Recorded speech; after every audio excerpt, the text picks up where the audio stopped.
नमस्कार दोस्तों, आज मैं आपको सुनाने जा रही हूँ मालिक की अमानत, गरीब किसान की कहानी। मैं आज कई साल बाद विलेज गया तो उसे बहुत कुछ बदला हुआ नजर आया। मैं सीधा अपने घर गया, वहां देखा तो कोई नहीं था। तभी पास के घर से रघुबीर चाचा निकल आए।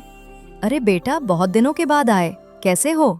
मैंने चाचा के पैर छुए और कहा, चाचा ये लच्छू कहाँ गया? इसे मैंने घर संभालने के लिए दिया था। ये सुनकर चाचा ने आश्चर्य से देखा। बेटा, तुम्हें नहीं पता, वह तो अभी 2 महीने से पागल हो गया है। गौव के बाहर बैठा रहता है, कोई कुछ खाने को दे देता है तो खा लेता है। यह सुनकर मेरे पैरों तले जमीन खिसक गई। मुझे यकीन नहीं हुआ कि लच्छू जैसा जिंदा दिल इंसान पागल हो सकता है।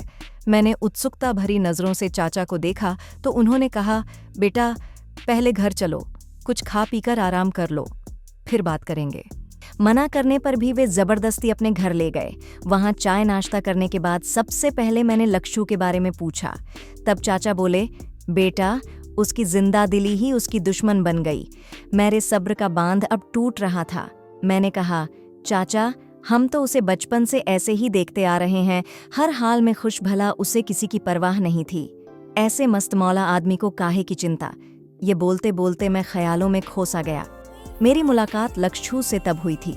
मैं 10 साल का था और मेरे पिताजी ने उसे काम पर रखा था। वह भाग भाग कर घर के सारे काम करता, पानी भरता, पूरे घर का झाड़ू पोंछा करता। उसके बाद खाना लेकर खेत पर चला जाता था। सारे दिन खेत पर काम करता।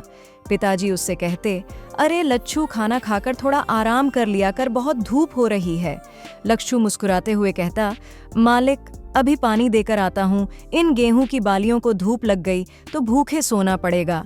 ऐसी ही हंसी ठिठोली करता था लच्छू। मैंने कभी उसे छुट्टी लेते या थक कर आराम करते नहीं देखा। भरी दोपहरी में मुझे साइकिल से स्कूल लेने पहुंच जाता। वहां मुझे 2 टॉफी देकर इंग्लिश के 2-4 वाक्य सीखने की कोशिश करता। साइकिल पर बैठा कर उड़ता हुआ सा घर पहुंचा देता। उसके बाद ही खाना खाता था।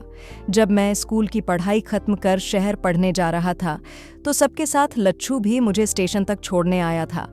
वहां पहली बार मैंने उसे रोते देखा था।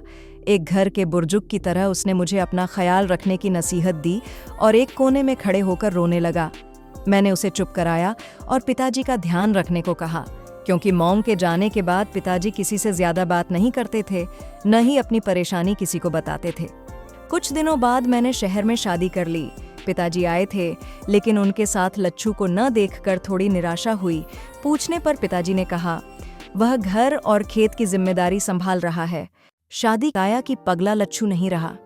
मेरा मन ऑफिस में नहीं लग रहा था। मैं घर आ गया। घर आकर मैंने अपने आप को कमरे में बंद कर लिया। मैंने देखा मेरी आंखों से पानी बह रहा है। मेरा कोई रिश्ता नहीं था लच्छू से, बस उसके व्यवहार के कारण मैं दुखी था। इतने अच्छे इंसान का अंत ऐसे नहीं होना चाहिए था।